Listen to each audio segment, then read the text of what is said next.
Food is necessary for life. It sustains humans and allows them to grow. But in poor countries, especially those located in Africa, food is seen as a non-existent or absent part of life for these people.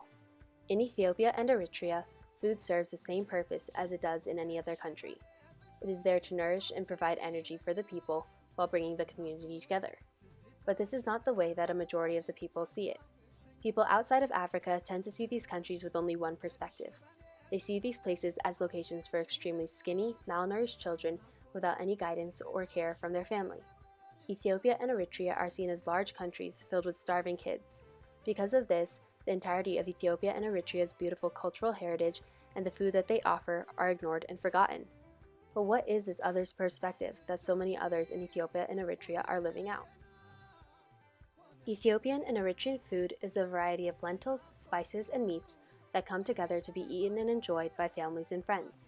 Their food is put on top of injera, a light, spongy bread that is used as sort of a base for the rest of the food.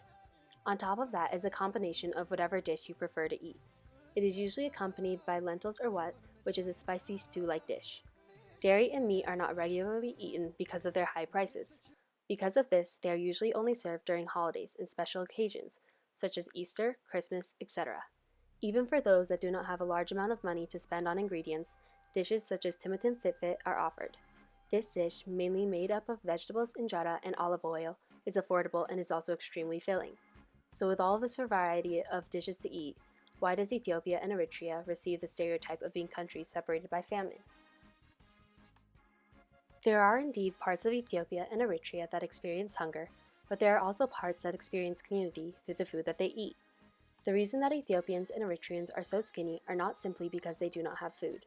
Ethiopian and Eritrean food is extremely light.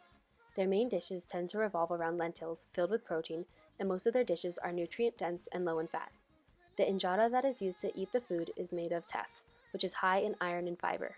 Their diet is also high in vegetables and low in meats because of its price. This causes Ethiopians and Eritreans to only consume meat during important celebrations, focusing mainly on beef and lamb, while never eating pork because of their religion. This healthier, light diet is one of the reasons that Ethiopians and Eritreans are so skinny. They are well fed, but the food that they are eating is healthy and easy to digest, causing the people to remain a thin figure. Another stereotype that these African countries face is that this hunger separates the community. Ethiopian and Eritrean food is served on one large plate that the whole family shares and is eaten with their hands. These plates are served in mesobs, rather than a table, which forces people to get in close contact with one another in order to eat the food. When asking my Ethiopian dad what he remembers most about the food and all it had offered, he stated that during lunch or dinner, it was a time where the family had to talk. Since everyone was around the mesob next to each other sharing the same food, it forced them to talk and share about their day. He said that with the busy schedule of the family, this was really the only time where they could all really be together. These times were not simply just for eating, but also for catching up on life with others. The way the food is served allows for the community to build relationships by presenting itself in a communal way. So before judging these countries for what they seem to be on the outside, do some research. This hunger and famine that spread over so many of these African countries overshadows the goodness and life that is brought forth as well.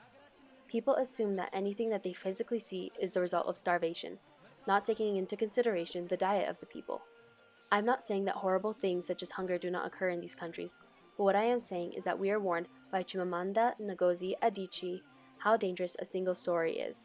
So instead of conforming to what everyone tells you to believe about these African countries, look deeper into its beauty and all it has to offer, especially through its delicious food.